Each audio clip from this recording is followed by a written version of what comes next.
Hello Jolly Natics! For today's video, tara samahan nyo nga kami at meron kaming isi-share sa inyong resto na nag-o-offer ng iba't ibang klase ng Asian fried rice. Yung pagdating nga sa lasa at serving, talagang hindi ka bibitinin dito. Ika nga pumasok ka ng gutom at lalabas ka ng busog na busog. And for the price over its quality, masasabi mong sulit na talaga. Bali nandito nga pala tayo sa Sealed Asian Rice located along 29th Avenue, East Trembo, Taguig City. Ito yung mismong dining area nila na malaki at maliwalas, tapos open kitchen nga rin pala sila dito, kaya naman makikita mo kung paano i-prepare yung mga orders nyo. Ito naman yung menu nila, i-post nyo na lang. And syempre, punta na tayo sa favorite part natin, Tiki Man time na. So there we go, Jolly Natics. Nandito na nga tayo sa Sealed Asian Fried Rice and susubukan natin yung mga pinagmamalaki nila ditong Asian Fried Rice. So meron sila ditong tatlong klase ng Asian Fried Rice. So unahin na natin tikman tong kanilang chow fan. So ayan Tsura pa lang, kala mo yung mga sikat na chow fan, di ba?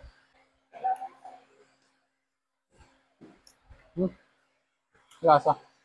Try na natin yung kanilang pork liempo.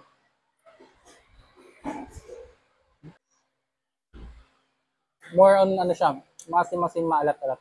Para siyang inadobong lasa. Malasa talaga yung chow fan. May side dish na nga rin pala yun na itlog. Di ba? Sulit, no?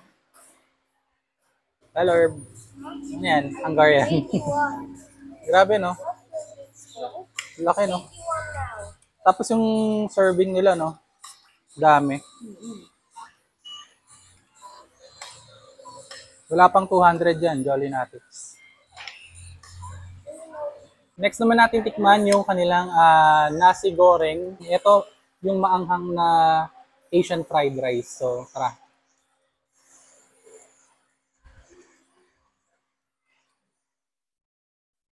Grabe. Unang kagat mo pa lang meron ng kick. Tapos ito, isang quarter leg chicken yung niya, kasama ang toppings. Ayan natin. Juicy. Ay maganda dito sa Asian fried rice menu nila. So kahit anong Asian fried rice yung piliin mo, pare-parehas lang yung options ng toppings na pwede mong pagpilian. So ikaw na talaga yung bahala kung ano yung gusto mong i-partner. And kung bitin ka naman sa isang ulam, may mga add-ons din sila dito. Next naman natin subukan yung kanilang Thai fried rice. And yung toppings nito is fried pork chop. Malalaman mong Thai fried rice kapag meron siyang mga hibla ng toge. So, ayan.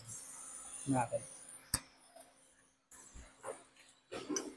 Itong Thai fried rice tsaka yung chow fan kanina, wala akong masyadong differentiate pagdating sa taste. Pero maganda to kasi may crunchy texture dahil nga sa toge, pati sa vegetables. Ayan.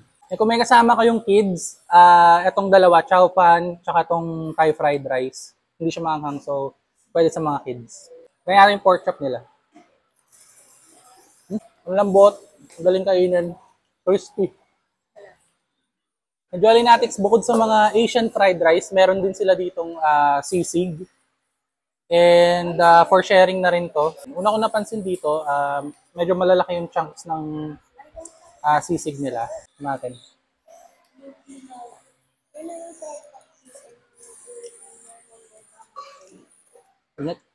Ang lasa niya saktong-saktong pang ulam. Tingin ko mapapa-extra rice ka dito. Hindi naman siya ganun ka-spicy, pero nasa sa'yo na lang kung sasamahan mo nung green chili. Tamang anghang lang yung timpla. Ayun, sarap. Next naman natin titikman yung kanilang pancit batil. Ito yung overload size for 165 pesos. Good for 2 to 3 persons na to. Kita nyo naman, grabe Serving pa lang, panalo na, di ba? Yung pancit batil nila dito, meron ng toppings na lechong kawali.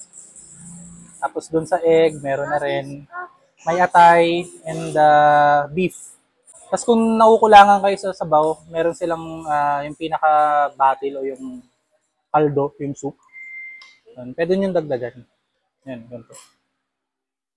Tikman na natin itong pancit batil nila.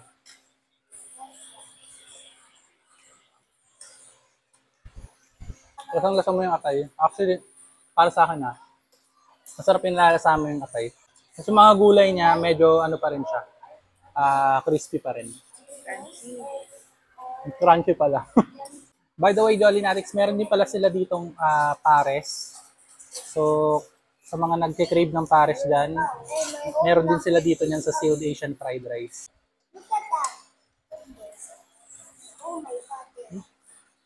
Ito yung pares na manamis-namis. Pares style or Malaretiro style, ganun. Tapos, yun, Chinese style, pwede, di ba? Parang asado yung lasa niya. Saktong alat, pero more on sa manamis-namis siya. Lambot ng karne. And Jolly Natics, kung ayaw nyo naman mag-rice, meron din sila dito mga burgers, katulad nitong TLC. Ito, homemade nila yung mga patty nila dito. Cheese sauce yung gamit nila dito.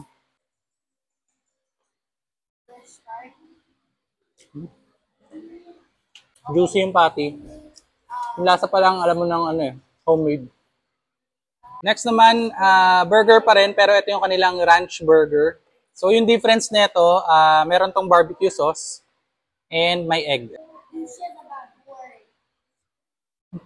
Ano ba? Sarap ng barbecue sauce, manamis-namis.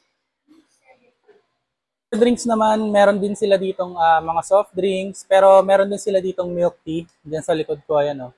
So hindi na kayo maghahanap pa kung ano yung papanulak nyo. So tingnan natin.